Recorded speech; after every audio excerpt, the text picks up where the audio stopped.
ছেলে যে এত হিংসুটে হতে পারে তা তোমরা আজকের আমার এই ভিডিওটা না দেখলে বুঝতে পারবে না। কাকে নিয়ে কথা বলছি তা তোমরা নিশ্চয়ই আন্দাজ করতে পেরেছো। আর যারা আন্দাজ করতে পারোনি তাদেরকে আমি বলে দিচ্ছি, হাবলেটিসের জন্য আমি বলছি। আশা করছি হাবলেটিসকে কেউই ভুলোনি কার জন্য কথা বলছি।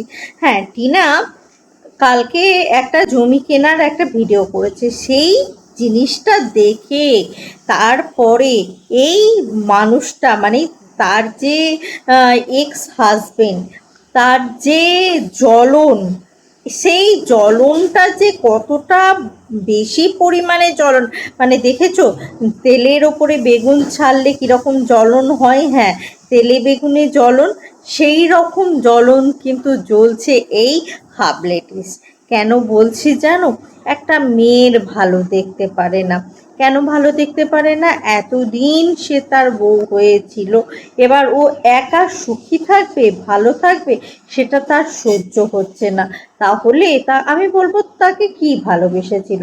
সত্যিই যদি ভালোবেসে থাকে তাহলে তার ভালো হলে নিশ্চয়ই তাতে তার সহমত থাকবে যে হ্যাঁ ঠিক আছে, ও ভালো থাকলেই আমার ভালো থাকা। কিন্তু না, ও টিনা কিসে খারাপ থাকে, টিনা কিভাবে খারাপ থাকে সেটা বরাবর করে এসছে। এবং ইনফ্যাক্ট ও শুধু করেনি, ওর সাথে সাথে ও আরো লোকজনকে লাগিয়ে দিয়েছিল যাতে সে তারা সবাই মিলে টিনার পিছনে লাগে।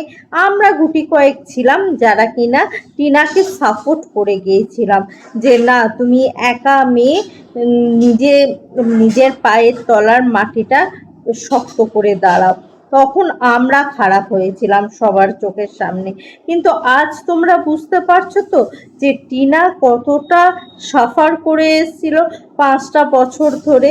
তাই তোমাদেরকে একটা কথা বারবার করে বলছি এবং খুব ভালো করে বলছি, জেনে রাখবে তোমরা একটা কথা, যে এই সমস্ত মানুষগুলো না আর যাই হোক না কেন কখনোই না কারো ভালো দেখতে পারে না। এই হাবলেটিস টাইপের মানুষগুলো, এরা কখনোই না কারোই ভালো দেখতে পারে না। যদি ভালো দেখতে পারতো তাহলে এই রকম করে অভিশপ্ত করতে পারতো? তোমরা নিজেরাই বলো না কেন, কখনো কি করতে পারতো? কোনো দিন করতে পারতো না। তারপরেও এরকম করে অভিশপ্ত করার মানেটা কি? তার মানে হচ্ছে সে টিনাকে সহ্য করতে পারছে না, টিনার ভালো চাইছে না, টিনা ভালো থাকুক সেটা তার সহ্য হচ্ছে না, তাই সে এরকম কাজগুলো করছে। আর এটা তো মানে বোঝাই যাচ্ছে যে মানুষ কোনো মানুষের ভালো দেখতে পারে না, তার মানে কি তার ভেতরে প্রচুর পরিমাণে হিংসা রয়েছে। এটা তো খুব ক্লিয়ার একটা বিষয়। তাহলে একটা স্বামী স্ত্রীর মধ্যে যদি এতটা হিংসা থাকে তাহলে কিভাবে তারা একসঙ্গে দিন কাটাতো সেটা বুঝতে পারছো তোমরা? এই 5টা বছর কতটা নরক যন্ত্রণা ঘটিয়েছে সেটা নিশ্চয়ই তোমরা বুঝতে পারছো এবার।